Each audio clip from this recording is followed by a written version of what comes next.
Абе, попадало ли ви е абревиатурата ЛГБТ или LGBT? И се чуете какво е нещо свързано с лесбийки, гейове. Сега ще ви обясня какво е. Това е общност или субкултура, която обединява геи, лесбийки, бисексуални и трансджендър. Сигурно сте забелязали, че един от символите на LGBT е флага с дъгата. Някои от вас се чудят каква е разликата между изброените по-горе. Сега ще ви я обясня.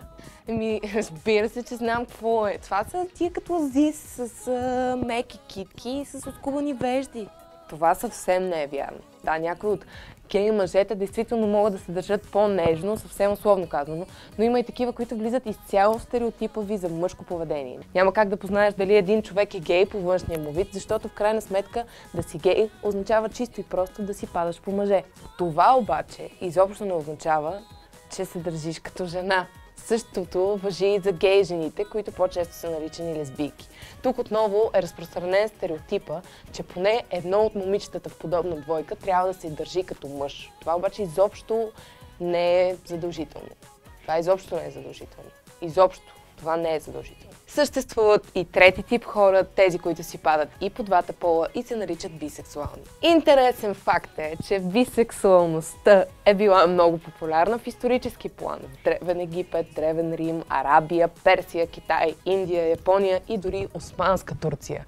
Добре, всеки каквото иска да си прави, с който иска да си правим, аз само не ги разбирам тия трансджендери. Значи, сега ще ти обясня. Трансджендери, или така да си кажем транссексуални, са хора, които, например, раждаш се мъж, но се чувстваш като жена, искаш да живееш като жена и се обличаш като жена. Или обратното, жена, която се чувства като мъж и така. А понякога порива да бъдат противоположен пол е толкова силен, че си правят операции. Да, разбрах.